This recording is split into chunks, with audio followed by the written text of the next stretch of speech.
23 years of unconditional love, sacrifice, and devotion can be shattered by a single conversation you weren't meant to hear. My name is Margaret, and I thought I knew what heartbreak felt like. But at 63, I discovered there are wounds that cut deeper than divorce, deeper than betrayal.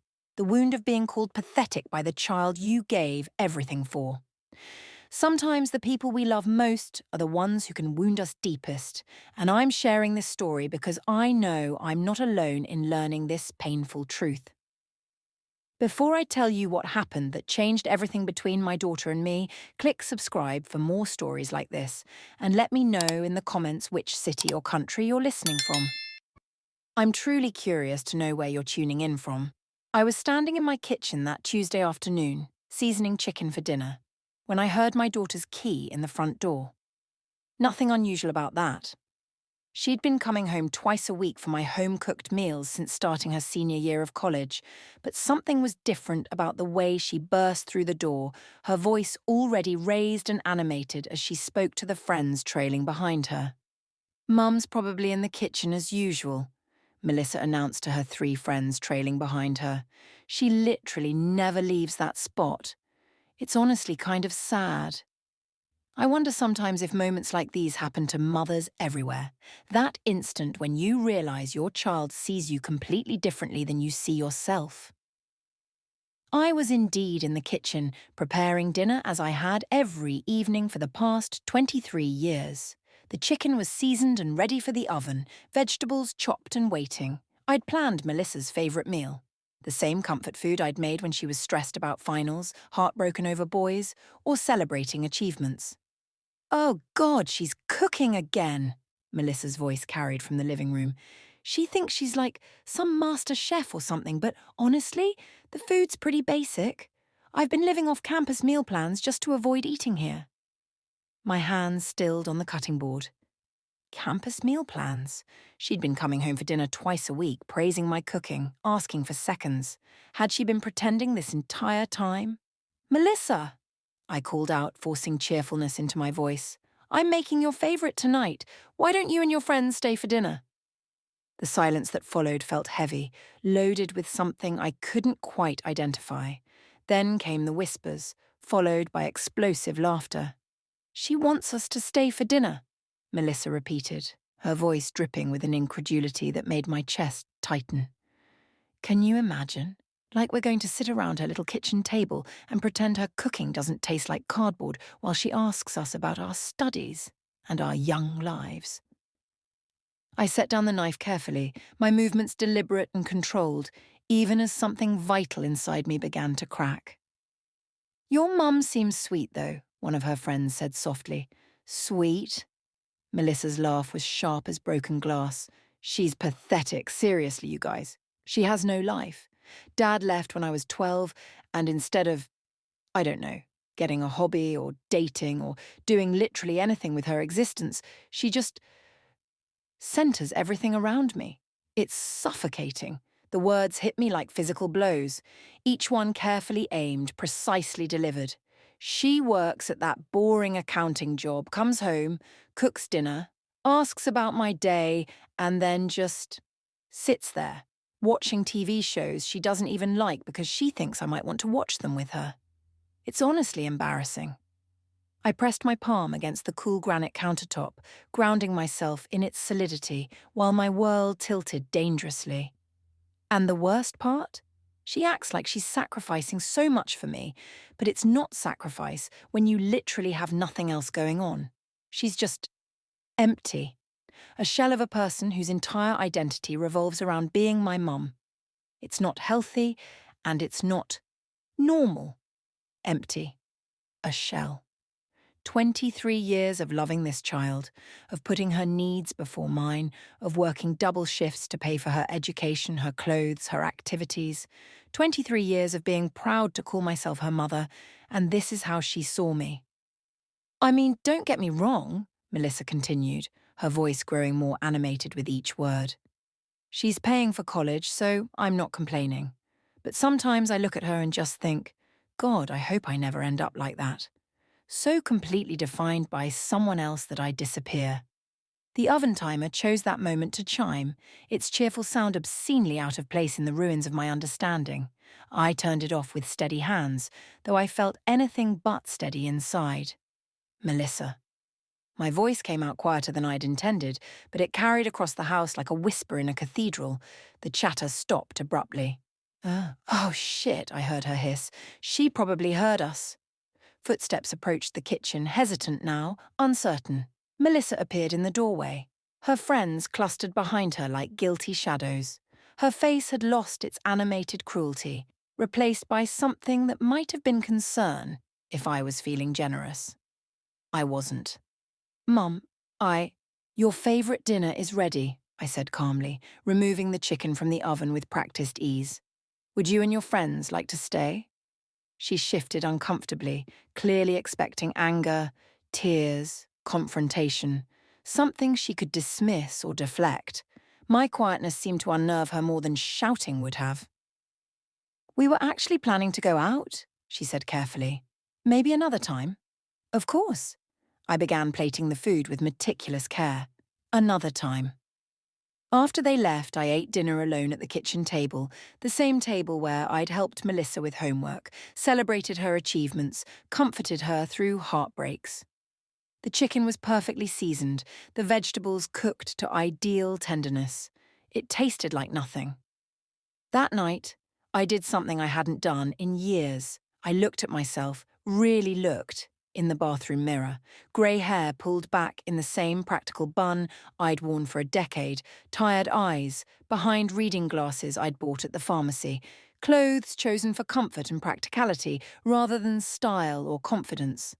When had I become invisible to myself? I thought about David leaving, how he'd cited my lack of ambition and contentment with mediocrity. I'd been so focused on keeping things stable for Melissa that I'd accepted his assessment without question. Pathetic. His word too. But as I stared at my reflection, something shifted. The woman looking back at me had survived a divorce, raised a daughter alone, built a career from nothing, put herself through night school to become a CPA. She'd managed finances, fixed broken faucets, navigated parent-teacher conferences, and somehow kept a household running on determination and love. That woman wasn't pathetic, that woman was formidable. The next morning, I made coffee and sat at my kitchen table with a legal pad and calculator. Numbers had always been my refuge, my language of control in an unpredictable world. Time to speak it fluently. Melissa's college fund, $127,000. 4 years of careful saving, strategic investing, and calculated sacrifice. I'd foregone vacations, driven used cars, worn clothing until it fell apart, all to ensure she could graduate debt-free. My retirement fund? $23,000. Pathetically small for a woman of my age, but that's what happens when you prioritize your child's future over your own. I pulled out my laptop and began researching. Art classes at the community college, photography workshops, a cooking class taught by a real chef. Apparently my cardboard cooking could use professional guidance, yoga studios, book clubs, hiking groups for mature adults. For the first time in years, I felt something stir in my chest that wasn't related to Melissa's needs or schedule. It was terrifying and exhilarating all at once. The feeling of remembering who I used to be before I became solely defined as someone's mother. I'd love to know if you've ever experienced something similar, that moment when you realize you've lost yourself in caring for others. Share your story in the comments below. The revelation came 2 days later when I was balancing my checkbook. I noticed something I'd overlooked before, automatic transfers I'd set up to various accounts. Emergency fund, car maintenance, home repairs, and… there it was. A monthly transfer to an investment account I'd forgotten about. An account I'd opened years ago with money from my mother's estate, back when I still had dreams of travel and adventure, dreams I'd shelved when marriage ended and single motherhood began. The account had been growing silently, compounding steadily, for over a decade. Current balance $89,000.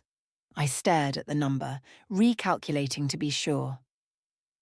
$89,000 that belonged entirely to me. Money that represented not sacrifice for others, but my own delayed dreams finally demanding attention. That evening, I cooked dinner for one and ate it while reading travel brochures I'd printed from the internet. Tuscany looked beautiful in October.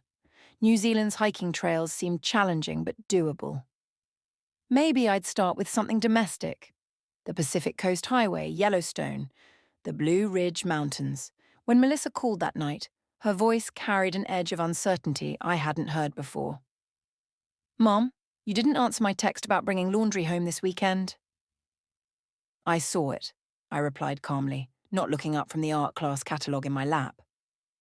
"So can I? I'm behind on quarters, and you know how expensive the campus machines are." "I'm sure you'll figure it out." Silence stretched between us, filled with her confusion and my newfound clarity. "Is everything okay? You sound weird." Weird. Not angry, not hurt, weird. Because a mother maintaining boundaries was apparently abnormal in her experience. "Everything's fine, Melissa. I'm simply re-evaluating some priorities." "What does that mean?" "I'd love to know if you've ever experienced something similar. Share your story in the comments below." "It means I'm discovering I have a life beyond being your mother." More silence. Then, "Are you still mad about the other day? Look, if my friends said something—" "Your friends didn't say anything, Melissa, you did." "Mum, I was just venting. Everyone complains about their parents sometimes. It didn't mean anything." But it did mean something. It meant 23 years of love interpreted as emptiness. It meant sacrifice seen as pathetic. It meant I'd become so diminished in my own life that even my daughter couldn't see my worth. "I'm sure you didn't intend to hurt me," I said carefully. "But impact matters more than intent." "So what, you're going to punish me by not doing my laundry?" The casualness of her assumption that I existed to serve her convenience struck me like a physical blow. But instead of pain, I felt something else. Liberation. "I'm not punishing anyone, Melissa. I'm simply choosing how to spend my time." After we hung up, I called my financial advisor. A meeting was scheduled for the following week to discuss investment strategies and early retirement options.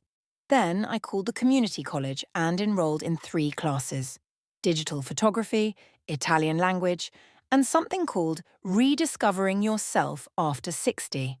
The woman who answered the phone for that last class had a warm, encouraging voice. "It's never too late to bloom," she said when I expressed nervousness about starting over. "Never too late to bloom." The phrase echoed in my mind as I fell asleep that night, the first truly peaceful sleep I'd had in weeks. The confrontation came the following Sunday. Melissa arrived unannounced, arms full of laundry bags and an expression of determined entitlement. She let herself in with her key, calling out with forced cheerfulness, "Surprise! I brought everything home to wash, and I picked up ingredients for those cookies you make. Thought we could bake together like old times." I looked up from my Italian workbook where I'd been practicing conjugations while Jazz played softly in the background. She stopped short, taking in the scene. Me in new clothes that actually fit properly, reading glasses replaced with attractive frames, hair styled rather than simply contained. "You look different." "I feel different." She set down her bags with more force than necessary. "So you're really going to make this difficult? Fine, I'll do laundry at school. But this whole attitude thing is getting old, Mum." "What attitude would that be?" "This passive-aggressive act where you pretend everything's fine, but clearly you're trying to make some kind of point." I closed my workbook and gave her my full attention. "What point do you think I'm trying to make?" "I don't know. That you're mad I have opinions? That I'm supposed to pretend you don't embarrass me sometimes?" "Everyone finds their parents embarrassing, Mom. It's normal." "You called me pathetic, Melissa. Empty. A shell of a person." She had the grace to look uncomfortable. "I was venting to my friends. I didn't mean it like that." "How did you mean it?" The question hung between us, unanswered and unanswerable, because we both knew exactly how she'd meant it. "Look," she said finally, "I'm sorry if your feelings got hurt, but you have to admit, you don't really have much going on outside of worrying about me." Past tense, I noticed. Had. The assumption that this would always be true, that I was somehow incapable of growth or change, stung worse than her original words. "You're right," I said quietly. "I didn't have much going on. But that's changing." "What's that supposed to mean?" I gestured to my workbook, the art supplies I'd bought and arranged on the side table, the travel magazines fanned across the coffee table. "It means I'm developing interests beyond your life." She followed my gaze, her expression shifting from annoyance to confusion to something that might have been alarm. "Are you having some kind of midlife crisis?" "I'm 63, Melissa. If I'm having a crisis, it's a later life awakening." She sat down heavily in the chair across from me, for the first time seeming to recognize this conversation wasn't going according to her script. "I don't understand what's happening here." "I'm learning Italian. I start photography classes next week. I'm planning a trip to Europe next fall." Each statement felt like claiming territory, establishing new boundaries in the geography of our relationship. "Europe?" Her voice cracked slightly. "But that's expensive. What about my tuition?" And there it was, the moment I'd been unconsciously preparing for since that afternoon in the kitchen. "Your tuition will be covered through your junior year, as we agreed. After that, you'll need to make other arrangements." The colour drained from her face. "Other arrangements? Mum, you promised you'd pay for all 4 years. I promised that when I thought I had 23 years of love and respect banked in our relationship. Apparently, I miscalculated." "You can't be serious. You're going to destroy my future because your feelings got hurt." The accusation might have worked on the woman I'd been 2 weeks ago, but that woman was gone, replaced by someone who understood the difference between supporting and enabling, between love and servitude. "I'm not destroying anything, Melissa. I'm choosing to invest in my own future for once. With my college money. With my money that I've been saving for your college. There's a difference." She stared at me as if I'd become a stranger, which perhaps I had. "You're seriously going to spend my college fund on what? A vacation? I'm going to spend my money on whatever I choose, just like you're free to choose how you speak about me to your friends. That's not fair." "Fair?" The word came out sharper than I intended. "Was it fair when you told your friends I was pathetic? When you said I had no life, no identity beyond being your mother? When you laughed about my cooking and called me embarrassing?" Tears started forming in her eyes, but they looked more like frustration than remorse. "I was just talking. Everyone says stuff about their parents. It's not like I took out an ad in the newspaper." "You said it in my home, loudly enough for me to hear. You wanted me to hear, Melissa. You wanted to hurt me." "That's not true," but we both knew it was. The cruel laughter, the theatrical volume, the choice to bring her friends into my space to deliver her performance. It had all been calculated, conscious, deliberate. "The Europe trip will cost about $15,000, I continued calmly. "The art and language classes, another few thousand. I'm also considering graduate school. There's a master's program in art history that accepts older students." "Graduate school?" She was crying now, but still not apologizing. "Mum, please. I'll graduate with massive debt. It'll take me decades to pay off loans. Then you'll understand the value of education in a way you never could when it was simply handed to you. I can't believe you're doing this over something so stupid." Stupid. Even now, even faced with consequences, she couldn't acknowledge the pain she'd caused. In her mind, her words were trivial, forgettable, meaningless. My reaction was disproportionate, unreasonable, cruel. "You know what's not stupid, Melissa? The fact that I've spent 23 years putting your needs before mine, and you repay that by telling your friends I'm empty and pathetic. What's not stupid is realizing that respect isn't automatically earned by sacrifice. It has to be given freely, or it's worthless." I stood up, smoothing down my new sweater.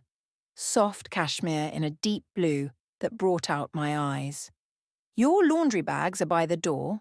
There's a laundromat 2 blocks from campus that takes quarters. I'm sure you'll figure it out." She sat in stunned silence as I gathered my Italian workbook and art supplies, preparing to move to my bedroom where I could study in peace. Mum, wait. Her voice was smaller now, less demanding. Can we talk about this? Really talk? I paused in the doorway, studying her face. For a moment, I saw the little girl who used to climb into my bed during thunderstorms, who'd hold my hand crossing busy streets, who'd tell me I was the best mommy in the world. But I also saw the young woman who'd laughed at my supposed pathetic existence, who'd taken my love for granted so completely that she'd turned it into entertainment for her friends. We are talking, Melissa. This is me talking. For the first time in years, I'm saying what I actually think instead of what I think you want to hear. But college? You'll figure it out. You're brilliant, resourceful, and apparently very good at articulating your thoughts. I have faith in your ability to solve problems. That night she called 6 times. I let each call go to voicemail. Her messages progressed from anger to bargaining to something approaching panic. By the final message, she was crying hard enough that her words were barely intelligible, but she still hadn't apologized. The next morning, I transferred $25,000 from her college fund to my personal account. Then I booked a photography workshop in Sedona, Arizona for the following month. The red rocks looked magnificent in the brochure photos, and the instructor promised we'd learn to capture landscapes that reflected our inner emotional state. My inner emotional state was apparently worth capturing. Over the following weeks, Melissa's contact became sporadic and increasingly desperate. She'd call with practical questions: how to apply for financial aid, where to find scholarship information, whether I knew anyone who might help with student loans. I answered politely but didn't offer to solve her problems. The most telling call came 3 weeks after our confrontation. Mum, I talked to Dad. My hands stilled on the travel guide I'd been reading. Oh? He said you called him. Asked if he wanted to contribute to my education. I had indeed called David. The conversation had been brief and illuminating. What did he say? He said it wasn't his responsibility anymore, that I'm an adult and should figure it out myself. Her voice was thick with hurt and confusion. Mum, he's got plenty of money. He could help if he wanted to. But he doesn't want to. No, he doesn't. We sat in silence, the weight of that truth settling between us. David had moved on completely from our family, built a new life with his younger wife and their twin boys. Melissa was a quarterly obligation to him, birthday cards and graduation gifts, nothing more. I never realized, she started, then stopped. Realized what? How much you protected me from that, from knowing how little he cares. It was the closest she'd come to acknowledging my role in her life, my value as her mother. But it still wasn't an apology for denying that value so cruelly. Everyone deserves to understand their reality, Melissa, even when it's painful. Another silence then. Are you really not going to help with senior year? I'm going to help you become independent. That's different from paying your bills. I don't understand the difference. You will. The Sedona workshop was transformative. Surrounded by ancient red rocks under endless Arizona sky, I photographed sunrises that painted the landscape in impossible colors. The instructor, a woman named Rosa who'd left corporate law at 55 to pursue art, became an unexpected friend. You're blooming, she said on our final evening, reviewing the photos I'd taken throughout the week. Look at this progression, from tentative compositions to bold, confident captures. This one especially. She pointed to a photo I'd taken of a twisted juniper tree growing from a crack in solid rock. There's such strength in surviving impossible conditions. I studied the image with new eyes. The tree wasn't just surviving, it was thriving, its gnarled branches reaching toward light with determined grace. Sometimes the most beautiful growth comes from the harshest circumstances, Rosa added. That night I called Melissa. She answered on the first ring. Mum, I wanted to let you know I'll be traveling for the next few weeks. Italy first, then maybe Greece. Italy? Her voice was small, uncertain. By yourself? With a small group tour. People my age who are finally living their dreams. That sounds... She paused and I could hear her struggling with something. That sounds really good, Mum. It was the first time in our recent conversations that she'd sounded genuinely happy for me, rather than resentful or panicked. How are you managing, with school and everything? It's hard, she admitted. I got some financial aid and I'm working in the campus bookstore. My grades are actually better than ever. Turns out when you're paying attention because you have to, you learn more. I'm proud of you. You are? The surprise in her voice broke my heart a little. When had my pride become something she doubted? Of course I am. You're handling a difficult situation with maturity and determination. I miss you, she said suddenly. Not just the money and stuff. I miss talking to you. I miss you too. When you get back from your trip, can I come visit? Not to ask for anything, just to visit. I'd like that. After we hung up, I sat on my hotel balcony overlooking the desert landscape, feeling something shift in my chest. Not forgiveness exactly, that would require an apology she hadn't offered, but perhaps the beginning of hope that our relationship might eventually evolve into something more honest, more mutual.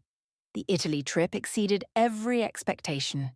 I photographed ancient architecture, learned to make fresh pasta from a grandmother in Tuscany, and discovered I had a natural talent for languages. More importantly, I discovered I enjoyed my own company. For the first time in decades, I was content to be alone with my thoughts. On my last night in Rome, sitting at a cafe near the Trevi Fountain with a glass of excellent wine and my journal, I wrote, I am not pathetic. I am not empty. I am not defined by my relationship to anyone else. I am a woman who has loved deeply, sacrificed willingly, and grown stronger through disappointment. I am someone worth knowing, worth respecting, worth celebrating. It took 63 years and a daughter's cruelty to teach me this, but better late than never. I threw a coin into the fountain, making a wish not for Melissa's forgiveness or understanding, but for my own continued growth, my own unfolding story. When I returned home 3 weeks later, I found a letter waiting for me. Not an email or text, but an actual handwritten letter in Melissa's careful script. Dear Mom, I don't know how to start this, so I'm just going to say what I should have said months ago. I'm sorry. Not sorry that you're upset, not sorry that there were consequences, but sorry for what I said and how I said it. I've had a lot of time to think while you were away, and I realized something awful. I became the kind of person who hurts people who love them. I don't know when that happened or how I let it happen, but it did. You weren't pathetic. You were devoted. You weren't empty. You were full of love for me, so full that you forgot to save room for yourself. And instead of being grateful, I took advantage of that love and then mocked it. I think I was scared of turning out like you. Not because there's anything wrong with you, but because I was terrified of loving someone more than they loved me back. Dad leaving messed me up more than I admitted, even to myself. But that's not an excuse for hurting you. You're not responsible for my education anymore. I understand that, and I don't expect you to change your mind. But I hope someday you might be willing to rebuild our relationship on better terms. Terms where I see you as a person, not just as my mother. Terms where your needs matter as much as mine. I love you. I respect you. And I'm sorry it took losing you to figure out how much you mean to me. Love, Melissa P.S. I saw some of your photos from Italy on Facebook. You look radiant, happy, free. I'm genuinely glad you took that trip. I read the letter 3 times, tears blurring my vision. It wasn't perfect. There were still traces of self-justification, still hints that she saw my choice as punishment rather than self-preservation. But it was honest, reflective, and, most importantly, it acknowledged my worth as a person beyond my function as her mother. I didn't respond immediately. Instead, I framed one of my favourite photos from Italy, the twisted juniper tree growing from impossible rock, and hung it in my kitchen where I could see it every morning, a reminder that beauty comes from surviving harsh conditions with grace. 2 weeks later, I called her. Melissa, it's Mum, I got your letter. Mum! Her voice was thick with emotion. Thank you for calling. Would you like to come for dinner this weekend? I'm trying some new recipes I learned in Italy. I would love that more than anything. Good, come hungry and come prepared to hear about my adventures. I have stories to tell. I can't wait to hear them. When she arrived that Saturday, she looked different. Thinner from working and worrying, but somehow more mature, more thoughtful. She brought flowers. Not expensive ones, but clearly chosen with care. These are beautiful, I said, arranging them in a vase. They're called sunflowers, she said with a small smile. I thought they looked like something that grows towards the light no matter what. Dinner was different from our old routine. Instead of me asking about her life while she answered distractedly, we had an actual conversation. She asked about my classes, my travels, my plans. She told me about her job, her struggles with financial aid, her growing appreciation for things she'd previously taken for granted. I never realized how expensive groceries were, she admitted over dessert, or how much work goes into maintaining a household. I honestly don't know how you managed everything alone for so many years. You learn what you need to learn. Were you lonely? All those years after Dad left? The question surprised me with its directness and empathy. Sometimes, I answered honestly. But I had you. And I had work I found meaningful. And eventually I had the discovery that I could be complete on my own. I want to learn that too. How to be complete on my own, I mean. It's never too late to start. As she was leaving, she paused at the door. Mum, I know you're not paying for senior year and I understand why, but would it be okay if I called you sometimes? Not for money or help with problems, just to talk. I'd like that very much. And maybe you could tell me about your photography classes. I've been thinking about taking an art elective. Art is good for the soul, I said, thinking of Rosa and the red rocks of Sedona. It teaches you to see beauty in unexpected places. After she left, I sat in my kitchen with a cup of tea. Looking at the framed photograph of the juniper tree, the house felt peaceful rather than empty, full of possibility rather than limitation. My phone buzzed with a text from Melissa. Thank you for dinner. And thank you for not giving up on me, even when I gave up on myself. Love you. I typed back, love you too. See you next weekend? Absolutely. 6 months later, Melissa graduated cum laude with a degree in environmental science and a job offer from a non-profit organisation focused on conservation. She'd paid for her final year through scholarships, loans, and her own hard work. At her graduation party, held in my backyard, catered with dishes I'd learned to make in Italy, she stood to make a toast. I want to thank my mum, she said, looking directly at me, not just for everything she's sacrificed over the years, but for teaching me the most important lesson of my life, that love without respect is worthless, and that sometimes the most loving thing you can do is force someone to grow up. She raised her glass. To Mom, who taught me that it's never too late to become who you're meant to be. As glasses clinked around the yard, filled with my new friends from photography class, Italian conversation group, and hiking club, I felt something I hadn't experienced in years. Complete satisfaction with my life as it was, not as I hoped it might become. Later that evening, as we cleaned up together, Melissa found the travel brochures I'd left on the counter.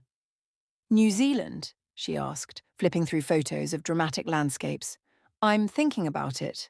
There's a photography expedition that focuses on capturing the relationship between human resilience and natural beauty.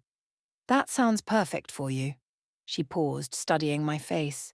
You know, you look different than you did a year ago, stronger, more yourself, if that makes sense. It makes perfect sense. Can I ask you something? Of course. Do you regret it? Spending the college money on yourself instead of me? I considered the question carefully, thinking of everything that money had bought. Self-respect, independence, new skills, genuine friendships, and, most importantly, a relationship with my daughter based on mutual respect rather than obligation. No, I said finally. I don't regret it at all. Good, she said, surprising me. I'm glad you don't.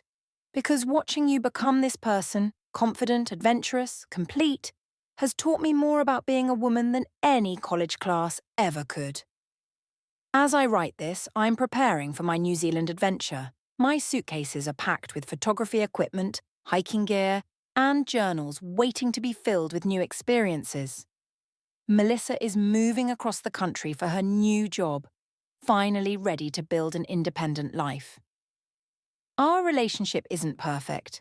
We're still learning how to navigate this new dynamic, where we're both complete people rather than one empty person trying to fill herself through the other. But it's honest now, built on choice rather than obligation, respect rather than assumption. The best part? I genuinely like the person I've become. The woman who was once dismissed as pathetic has discovered she's actually quite fascinating. She has opinions about art, stories about travel, skills she's still developing, dreams she's still pursuing. She's 64 years old and just getting started. If you haven't subscribed yet, click the button now to join our community of women who refuse to be invisible. You'll find stories like this one every day. Stories that remind us all that sometimes the quietest response speaks the loudest. Remember, it's never too late to reclaim your power. Thank you for watching. See you in the next video.